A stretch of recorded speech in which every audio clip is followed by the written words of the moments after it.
WordPress dashboard basics का तकरीबन हमने ओवरव्यू वर्डप्रेस एसेंशियल कोर्स में किया था। उसमें हमने डैशबोर्ड को कम्प्लीटली ओवरव्यू किया था। डैशबोर्ड में जितने भी ऑप्शंस अवेलेबल हैं उनको जो है वो हमने चेक किया था कि किस पर्पस के लिए, किस फंक्शनैलिटी के लिए जो कौन सी ऑप्शन यूज़ होती है। जो बेसिक सेटिंग वेबसाइट में होती है उससे रिलेटेड तकरीबन तमाम ऑप्शंस को जो है वो हमने डिस्कस किया था। डैशबोर्ड में हमने तमाम एसेंशियल फीचर्स जितने भी हैं उनके बारे में कॉन्सेप्ट्स क्लियर किए थे। इस कोर्स से पहले वर्डप्रेस एसेंशियल्स का कोर्स प्री रिक्विजिट है, वो लेने के बाद ये वाला कोर्स आप ज़्यादा आसानी से अंडरस्टैंड कर पाएंगे। इसमें हम प्रैक्टिकली वेबसाइट बनाकर देखेंगे। अगर आपको कोई भी किसी किस्म का वर्डप्रेस एसेंशियल्स के कोर्स को लेने के बाद भी अगर आपको कोई कॉन्सेप्ट क्लियर नहीं हुआ तो आप मुझे इसका पर्सनली आप पूछ सकते हैं ईमेल के थ्रू, ग्रुप के थ्रू। तो आपको जो है मैं विद इन 24 आवर रिप्लाई करूंगा। अगर ज़्यादा स्टूडेंट्स वो एक सेम क्वेरी पे, एक सेम इशू पे बात करेंगे तो उसका अलग से ट्यूटोरियल उस टॉपिक का भी मैं बनाकर प्रोवाइड कर दूंगा। ये LMS का जो आपका लॉगिन है ये परमानेंट है। इसमें कंटिन्यूसली न्यू डेवलपमेंट्स और न्यू जो इनोवेशंस हैं उनके अकॉर्डिंग नए ट्यूटोरियल जो हैं वो अपलोड होते रहेंगे डिफरेंट टाइप्स के। तो वर्डप्रेस डैशबोर्ड बेसिक्स को अंडरस्टैंड करना वेबसाइट क्रिएट करने से पहले बहुत ज़रूरी है। वर्डप्रेस डैशबोर्ड का एक बार फिर ओवरव्यू कर लेते हैं। ये हाइजीन बुक WP एडमिन से हमने इसको ईमेल और पासवर्ड देकर लॉगिन कर लिया है और इस तरह डैशबोर्ड आ जाएगा। यहीं से जो है वो सारी ऑप्शंस होंगी, सारे फीचर्स होंगे। जहां से आप वेबसाइट में कोई चेंज करना चाहते हैं, उसको डिज़ाइन करना चाहते हैं, कुछ भी चेंज करना चाहते हैं, कुछ कंटेंट ऐड करना चाहते हैं, सब कुछ इसी डैशबोर्ड से कंट्रोल होता है। ये हमारी वेबसाइट hygienebook.com, इसको हम एज ए एग्जाम्पल लेकर चलेंगे और इसी पे डिज़ाइन ब्लॉग का बिल्ड करके साथ साथ हर चीज़ का ट्यूटोरियल करते हुए हम वेबसाइट को कंप्लीट करेंगे। इसमें डैशबोर्ड के अलावा जो एक्सप्लेन करने की चीज़ें हैं उनमें एक ये है कि डिज़ाइन से पहले हमने पोस्ट और पेजेस जो हैं उनको बना लिया हुआ है। जो कंटेंट क्रिएशन का कोर्स था उसके अंदर हमने किस तरीके से आर्टिकल राइट किया जाता है, वेबसाइट के लिए कंटेंट राइट किया जाता है, उसको हमने डिटेल में डिस्कस किया था। उन्हीं कॉन्सेप्ट की बेस पे हमने इसमें 38 आर्टिकल पब्लिश किए हुए हैं। और जो पेजेस हैं, जो ज़रूरी पेजेस, इसका भी हमने कंटेंट राइटिंग के कोर्स में हमने डिस्कस किया था। तो उसमें ये about us, contact us, policies के जो पेज हैं ये भी हमने राइट करके इसमें पब्लिश किए हुए हैं। ये ज़रूरी है। आपने कोई भी वेबसाइट जब बनानी होती है, वेबसाइट क्रिएट करनी होती है, तो उसमें आप सबसे पहले पेजेस जो हैं उनका कंटेंट राइट करते हैं। कौन कौन से पेजेस जो हैं वो ज़रूरी हैं आपकी वेबसाइट के लिए, आपकी वेबसाइट की नीड्स के अकॉर्डिंग, तो वो आप राइट करते हैं और उनको जो है कंटेंट को पब्लिश करते हैं। उसके अलावा जो है वो आप अगर ब्लॉग बना रहे हैं तो आपने स्टार्ट में 10, 15 या 20 पोस्ट हैं उनको पब्लिश कर लेना है। क्योंकि डिज़ाइनिंग जो है वेबसाइट की या ब्लॉग की वो पॉसिबल नहीं होती जब तक उसमें कंटेंट ना डाला जाए, उसमें पेजेस ना बिल्ड किए जाएं, ज़रूरी जो हैं, या फिर जो पोस्ट हैं वो पब्लिश ना की जाए। अगर आपका ब्लॉग है तो पोस्ट के बगैर जो है वो आप डिज़ाइन को कंप्लीट नहीं कर पाएंगे। अपने पोस्ट डिफरेंट सेगमेंट्स में, डिफरेंट पेजेस पे या होम पेज पे कैटेगराइज करके शो करनी होती है डिफरेंट स्टाइल्स में। तो इसलिए जो है बहुत ज़रूरी होता है कि आप ज़रूरी पोस्ट, मेरी रिकमेंडेशन जो है वो ये है कि 20 पोस्ट कम अज़ कम जो आर्टिकल्स हैं वो आप पब्लिश लाजमी करें वेबसाइट क्रिएट करने से पहले। तो जो वर्डप्रेस डैशबोर्ड बेसिक्स में जो जो चीज़ें हैं उनके अलावा ये भी ज़रूरी था आपको बताना कि जो है ये दो चीज़ें, पेजेस और पोस्ट, उनको जो ज़रूरी है आपकी वेबसाइट के अकॉर्डिंग उनको पब्लिश लाजमी करना है। पेजेस भी हमने जो है ज़रूरी, अगर हमें बनाने के साथ साथ किसी पेज की ज़रूरत पड़ेगी तो हम उसको भी वो इधर ऐड करेंगे, उसको बिल्ड करेंगे। लेकिन जो ज़रूरी पेजेस हैं उनको हमने ऑलरेडी डाल दिया है और पोस्ट जो है उसको भी हमने इधर पब्लिश कर दिया है। कंटेंट राइटिंग जो है वो हमने अच्छे से कंटेंट राइटिंग के कोर्स में सीखी। उसी कॉन्सेप्ट को, उन्हीं सब जो है वो पॉइंट्स को मद्देनज़र रखते हुए हमने कंटेंट राइट किया है और इसको पब्लिश किया है। एक ओवरव्यू इस पे भी कर लेते हैं कि कंटेंट को कैसे पब्लिश किया गया है। तो सिंपल है बहुत। ऐड न्यू पोस्ट में आप जाएंगे, जो भी आर्टिकल आपने राइट किया हुआ है ऐड न्यू पोस्ट पे क्लिक करेंगे। तो एज ए एग्जांपल आपको प्रीवियस पोस्ट को एडिट करके मैं एक्सप्लेन करता हूँ कि किस तरीके से हमने इसको पब्लिश किया है। आप ऐड न्यू पोस्ट पे क्लिक करेंगे तो आपको इस तरह का एक व्यू शो होगा। गुटेनबर्ग ब्लॉग एडिटर जो है उसका भी हमने ट्यूटोरियल किया था, उसका भी हमने एक ओवरव्यू किया था। आपको एक असाइनमेंट भी दी थी कि आपने तमाम जो ब्लॉक्स हैं, एलिमेंट्स हैं, उनको अच्छे से चेक करना है। तो उम्मीद है आपने इसको अच्छे से देख लिया होगा और तकरीबन 60-70% जो इसमें फीचर्स हैं, ऑप्शंस हैं, उनको आपने ओवरव्यू करके अंडरस्टैंड कर लिया होगा। तो अब इसके ओवरव्यू पे आते हैं। आर्टिकल आपने कैसे पब्लिश करना है। आर्टिकल का जो टाइटल है वो इस सेक्शन में आपने पेस्ट कर देना है। उसके बाद अगर पैराग्राफ इसमें पेस्ट करना है तो आप वही यहाँ से ऐड करेंगे, पैराग्राफ को क्लिक करेंगे और ऐड कर देंगे। उसके बाद आपने टेबल डालना है, टेबल को इसमें पेस्ट आप एज इट इज़ वहाँ से कॉपी करके कर देंगे तो इसमें सेम एज इट इज़ ये पब्लिश हो जाएगा। उसके बाद आपने हेडिंग 1 जो है वो स्टार्ट करनी है। प्लस पे क्लिक करके हेडिंग पे क्लिक करेंगे और हेडिंग को पेस्ट कर देंगे। हेडिंग H1, H2, H3 ये डिफरेंट साइजेस की हेडिंग्स हैं। इससे आप इसको साइज भी चेंज कर सकते हैं, आप देख सकते हैं। बेसिक जो स्ट्रक्चर होता है आर्टिकल का, उसमें जो मेन हेडिंग होती है वो H2 होती है।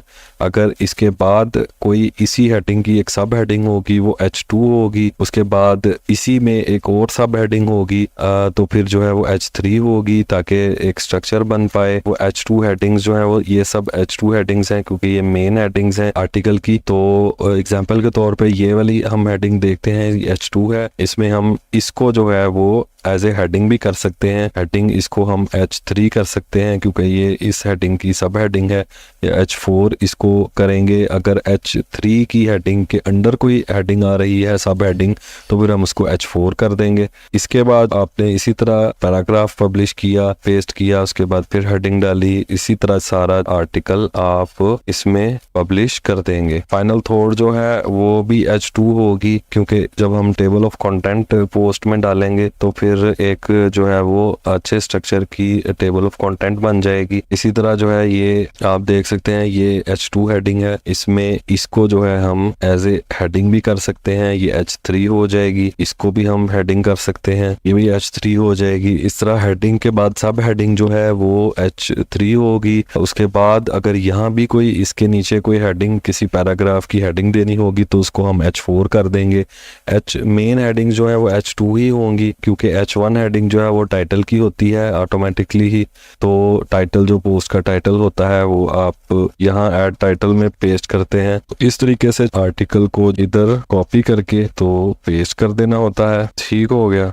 अब इसके बाद हमने अगर कोई और चीज़ इसमें ऐड करनी है, कोई किसी हेडिंग के साथ हमने इमेज ऐड करनी है तो इसी को हम एंटर करेंगे। एंटर करके तो हम यहाँ से जो है वो इमेज जो है वो लगा लेंगे, या हमने ऑडियो ऐड करनी है या वीडियो ऐड करनी है वो ऐड कर देंगे। बेसिक लेवल पे ये आर्टिकल पब्लिश करना 2-3 इसके ब्लॉक्स हैं उससे मुमकिन हो पाता है। तो इसके बाद आर्टिकल में दूसरी ज़रूरी चीज़ है वो आप पोस्ट में जाएंगे और इधर जो है वो कैटेगरी इसकी ऐड करेंगे। कैटेगरीज अपने कंटेंट के हिसाब से आप टॉपिक्स को डिवाइड करते हैं और कैटेगरीज बनाते हैं। ये एज एग्जांपल इधर कैटेगरीज बनाई हुई हैं। तो ये जो टॉपिक है आर्टिकल है 9 hygiene myths Busted separating fact from fiction, ये हाइजीन प्रैक्टिसेस में डाली हुई है। आपने रेलेवेंट जो कैटेगरी है उसको चेक कर देना है। अगर आपकी यहाँ कोई कैटेगरी ऐड नहीं है आप ऐड न्यू कैटेगरी पे क्लिक करके इधर नई कैटेगरी भी इसमें ऐड कर सकते हैं और किसी भी कैटेगरी को आप पेरेंट कैटेगरी भी कर सकते हैं। अगर कोई कैटेगरी इसके अंडर आएगी, सब कैटेगरी होगी तो आप इसको जो है वो पेरेंट सेलेक्ट करेंगे। इसी तरह जो है वो आपने उसके बाद टैग्स ऐड करने हैं। टैग जो है वो आप टाइटल से निकाल सकते हैं जो भी इंपॉर्टेंट आपके, ये देखें टैग्स में हाइजीन मिथ्स जो है ये इसमें ऐड है। कोई भी इंपॉर्टेंट और पॉइंट आपको कोई कीवर्ड नजर आता है आप उसको भी इसमें ऐड कर सकते हैं। कैटेगरीज आपने सेलेक्ट कर ली, टैग्स ऐड कर दिए। उसके बाद फीचर इमेज की बारी है। फीचर इमेज आपने एआई इमेज बिल्ड की है या फिर आपने कहीं रॉयल्टी फ्री सोर्स से आपने ली है, आपने उसको यहाँ से ऐड कर लेना है। आप सिंपली यहाँ से अपलोड फाइल में जाके यहाँ से इसको अपलोड कर देंगे और सेट फीचर इमेज कर देंगे। इसमें ये फीचर इमेज जो होती है वो क्या होती है, फीचर्ड इमेज जो है वो ब्लॉग में जो इस तरह पेज में शो होती है वो फीचर्ड इमेज होती है। और आर्टिकल के अंदर जब आप आर्टिकल को क्लिक करते हैं तो उसके अंदर जो इमेज होती है वो आप यहाँ से जो है वो किसी भी पैराग्राफ में आपने ऐड करनी है तो आप यहाँ भी ऐड कर सकते हैं। वैसे फीचर्ड इमेज जो है वो ऑटोमेटिकली बहुत सारी थीम्स पे आर्टिकल के अंदर भी शो होती है। अब जैसे ये आप देख सकते हैं यही इमेज फीचर इमेज लगी थी और ये इधर भी शो हो रही है। तो इस तरीके से जो है वो आप इस इमेज को ऐड कर सकते हैं। उसके बाद और बाकी भी इसमें बहुत सारी ऑप्शंस हैं जिनमें यूआरएल है। यूआरएल आपने जो है अगर चेंज करना है इसका, ये जो यूआरएल होता है इसको चेंज करना है तो वो भी यहाँ से आप चेंज कर सकते हैं। इसमें जो एडवांस लेवल पे एसईओ के अकॉर्डिंग जो पब्लिशिंग होती है उसको हम एसईओ के कोर्स में डिस्कस करेंगे कि टाइटल किस तरह का होना चाहिए, कंटेंट में फोकस कीवर्ड क्या होता है, फोकस कीवर्ड कितनी बार ऐड होना चाहिए, कीवर्ड डेंसिटी क्या होनी चाहिए और भी बहुत सारी जो एसईओ से रिलेटेड चीज़ें हैं, पब्लिशिंग आर्टिकल पब्लिशिंग से रिलेटेड, वो हम एसईओ को कोर्स में करेंगे। इधर हम इसको बेसिकली जो पब्लिश करने का तरीका है उसको डिस्कस कर रहे हैं।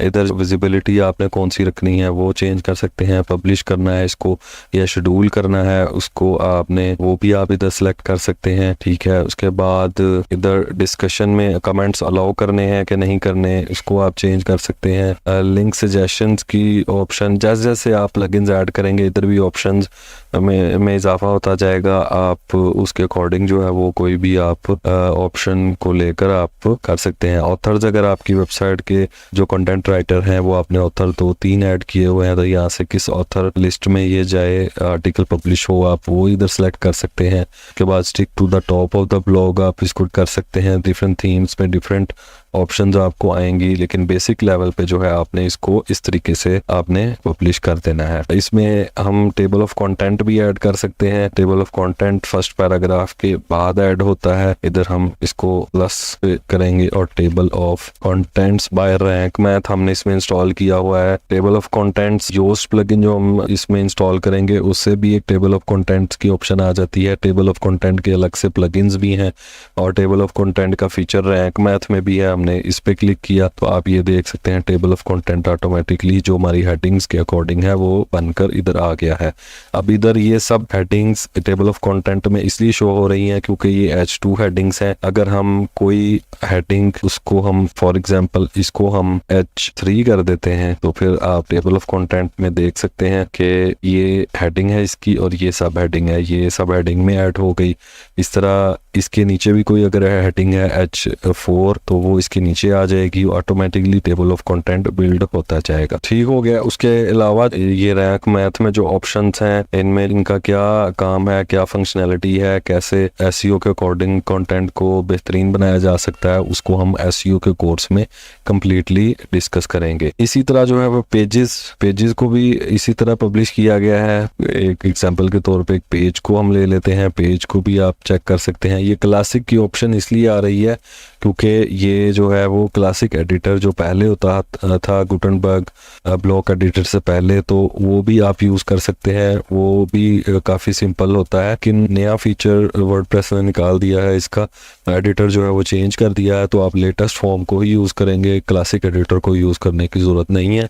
तो कन्वर्ट टू ब्लॉक्स इसको कर देते हैं। ये देखें ये भी इसका जो कंटेंट हमने राइट किया है हर पेज का उसको भी हमने इधर लगा दिया है। अब ये शॉर्ट कोड जो लगा है ये कॉन्टैक्ट फॉर्म का लगाया है। कॉन्टैक्ट अस में कंटेंट के बाद जो है वो आपने फॉर्म लगाना होता है, वो कैसे लगाते हैं वो भी हम नेक्स्ट जो है वो उसको डिस्कस करेंगे। तो अभी बेसिक लेवल पे इसकी पब्लिशिंग जो है उसका ओवरव्यू देना ज़रूरी समझा। वर्डप्रेस डैशबोर्ड के ओवरव्यू के बाद जो है वो ज़रूरी पोस्ट और पेजेस में ज़रूरी कंटेंट जो है वो आपने पब्लिश कर देना है और उसके बाद नेक्स्ट प्रोसीजर नेक्स्ट स्टेप्स में इसको स्टेप बाय स्टेप बिल्ड करेंगे। अभी फिलहाल ये एक बेसिक स्टाइल में ये वेबसाइट शो हो रही है, ये जो भी थीम इंस्टॉल की गई है उसके प्रीव्यू के मुताबिक, उसके डिज़ाइन के मुताबिक ये एक सिंपल सा डिज़ाइन आपका ऑटोमेटिकली बिल्ड हो जाता है। अब इसका जो है वो नेक्स्ट हम स्टेप बाय स्टेप इसको डिज़ाइन करेंगे। तो वर्डप्रेस डैशबोर्ड बेसिक्स में डैशबोर्ड ऑप्शंस, डैशबोर्ड को अच्छी तरीके से आपने नेविगेट करने के बाद, फीचर्स का ओवरव्यू करने के बाद, पोस्ट और पेजेस ज़रूरी डालने के बाद जो है वो हमारा डैशबोर्ड एक बेसिक लेवल पे रेडी हो जाता है। उसके बाद जो है वो हम बाकी फीचर्स और बाकी चीज़ों को चेंज करते हुए वेबसाइट के डिज़ाइन को कंप्लीट करेंगे।